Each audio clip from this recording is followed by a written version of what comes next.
আমি অত্যন্ত বিনয়ের সাথে আপনার দৃষ্টি আকর্ষণ করছি, সংসদে দেখে দেখে পড়া অ্যালাউড না। আপনি নোট রাখবেন, একবার তাকিয়ে তারপরে হাউজের দিকে তাকিয়ে বক্তব্য রাখবেন আগামীতে, এটাই আশা করি, এটাই সংসদের রেওয়াজ।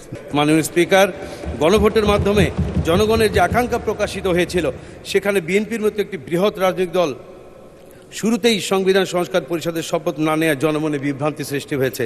বিএনপি জুলাই সনদে বিশ্বাসী কিনা, গণ অভ্যুত্থানের গণাকাঙ্ক্ষার প্রতি শ্রদ্ধাশীল কিনা, জনগণের প্রত্যাশা অনুযায়ী সংবিধান সংস্কার করে নতুন এক বাংলাদেশ বিনির্মাণ করবে কিনা, এসব প্রশ্ন এখন জনমনে ঘুরপাক খাচ্ছে। মাননীয় স্পিকার, আমরা আশা করি সকল জল্পনা কল্পনা অবসান ঘটিয়ে বিএনপি জনগণের অভিপ্রায় অনুযায়ী জুলাই জাতীয় সনদ বাস্তবায়ন আদেশ 2025 এবং গণভোট 2026-এর গণরায় অনুযায়ী সংবিধান সংস্কার পরিষদের সদস্য হিসেবে শপথ নেবে এবং দেশের মানুষের 70% মানুষের হ্যাঁর পক্ষে রায় দিয়েছে। এই দুটো ভোট একসঙ্গে হয়েছে, একই সঙ্গে ফল প্রকাশ হয়েছে। গেজট। ধন্যবাদ মাননীয় সদস্য। আচ্ছা, 1 মিনিট বলেন। এবার নগদে পাচ্ছেন হেলিকপ্টার অফার, তাই কেনাকাটার পেমেন্ট নগদে করুন আর বুঝে নিন 2000 টাকারও বেশি ক্যাশব্যাক সহ হেলিকপ্টার রাইড। পেমেন্ট শুরু করুন আজই। ধন্যবাদ মাননীয় স্পিকার।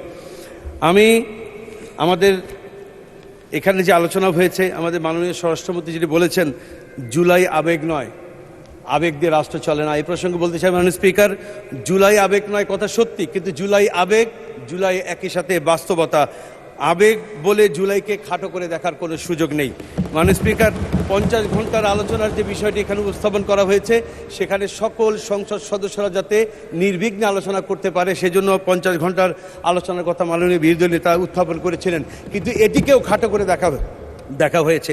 আরেকটি কথা মাননীয় স্পিকার, জুলাই আইন ও অধ্যাদেশ ব্যাপারে মাননীয় স্বরাষ্ট্রমন্ত্রী উল্লেখ করেছেন। তিনি বলছেন জুলাই আইনও না, অধ্যাদেশও নয়, কিন্তু সংবিধানের 152-তে বলা হয়েছে সকল অধ্যাদেশী আইন। সুতরাং তিনি এই মন্তব্যটি তার দায়িত্বশীল মন্তব্য হয়নি।